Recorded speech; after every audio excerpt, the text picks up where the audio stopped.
எல்லாருக்கும் வணக்கம். இது வந்துட்டு நம்ம வீட்டில் இருக்கிற எலுமிச்சம் செடி ஒரு வருஷமாக வளர்ந்துட்டு வருது. இதில் பார்த்திங்கன்னா நம்ம வந்துட்டு கார்டனில் எவ்வளோ தான் நம்ம க்ளீனாக சுத்தமாக வச்சுருந்தாலும் அதில் வந்து சின்ன சின்ன செடிகளில் பூச்சிகள் வந்து தான் வந்து அவங்களோட வாழ்க்கையை அதில் தொடங்கிட்டு போயிட்டுருப்பாங்க. அதை சார்ந்து வாழ்ந்துட்டு தான் வந்துட்டுருக்கோம். அப்படி பார்க்கும்போது நம்ம வண்ணத்து பூச்சின்னு சொல்லக்கூடிய பட்டாம்பூச்சி இந்த செடியில் சின்ன சின்ன முட்டைகளை வச்சுட்டு போயிடுறாங்க. அதை நான் பார்த்துருக்கேன். அது உட்காந்துட்டு போகும். இப்போ இதில் பார்த்தீங்கன்னா தெரியுதா ஒரு சின்ன டாட்டு அந்த இலை நுனியில். இப்போ பார்த்தீங்கன்னா இதுக்கப்புறம் வளர்ந்ததுக்கப்புறம் என்ன பண்ணுது, இந்த முட்டையிலேருந்து வெளியே வந்துட்டு சின்ன பூச்சா இங்கே சுற்றிட்டுருக்காங்க.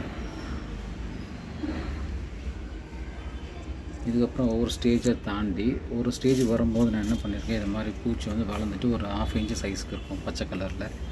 அது ரொம்ப செடி வந்துட்டு இலையெல்லாம் அரைச்சி தின்னுடுதுன்னு நான் அதை வந்து எடுத்து போய் தூக்கி போட்டுட்ருக்கேன். சரி, இப்போ அதெல்லாம் விட்டு தான் பார்த்தேன் அது என்ன தான் ஆகுதுன்னு. இங்கே பார்த்திங்கன்னா ஒரு பச்சை கலரில் பூச்சி இல்லையா, உங்களுக்கு பார்க்கும்போது தெரியுது. இது வந்துட்டு வளர்ந்த பூச்சி, ஆல்மோஸ்ட் ரெடியாக இருக்கிற பூச்சி ஒரு பட்டாம்பூச்சியாக மாறுறதுக்கான ஃபுல் வளர்ச்சி அடைஞ்சிருக்குது. இவங்களோட சாப்பாடே வந்து இந்த இலை தான். இலையை தின்னுட்டு கலரை பாருங்கள், அதுவும் பச்சை கலராக இருக்குது. இது என்ன கலராக வரும்னு தெரியாது. அப்படி இருங்க, உங்களுக்கு காமிக்கிறேன். இது அடுத்த ஸ்டேஜில் இருக்கிற ஒரு பியூப்பான்னு சொல்லக்கூடிய பட்டாம்பூச்சியோட முன்னாடி வர ஸ்டேஜ். இதுக்கப்புறம் அப்படியே சார்ந்து இருந்துட்டு அதோட சாப்பாடில் சாப்பிட்டு உள்ளே ரெடியாக இருக்காங்க உள்ளே போக. ஸோ அதோட வாழ்க்கைனால எத்தனை நாள்னு ஒரு மாதம் போய்க்குன்னு நினைக்கிறேன்.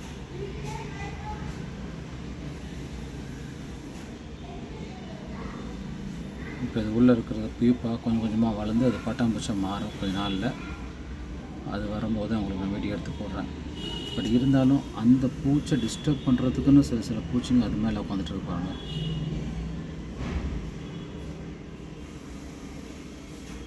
இது உள்ள உயிரோடு தான் இருக்குது. அசைகிறது நீங்கள் பார்க்க முடியுது இல்லையா.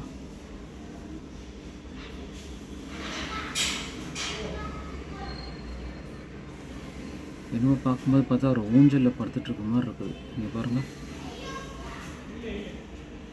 ஒரு சின்ன மைன்யூட்டாக போயிட்டுருக்க ஒரு சின்ன த்ரெட்டு மாதிரி அவரே ரெடியாக பில்ட் பண்ணிவிட்டு இப்போ படுத்துட்ருக்குற மாதிரி இருக்குது.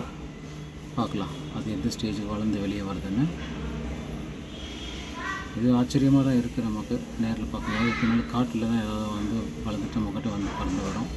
இது வீட்டில் பட்டாம்பூச்சி வளர்ந்து புழுவாக போய் மாறி ஒரு பீப்பாவை மாதிரி இப்போ செட்டில் உட்காந்துட்ருக்கு. ஸோ வளர்ந்ததுக்கப்புறம் அது பட்டாம்பூச்சி பறந்து போயிடும்.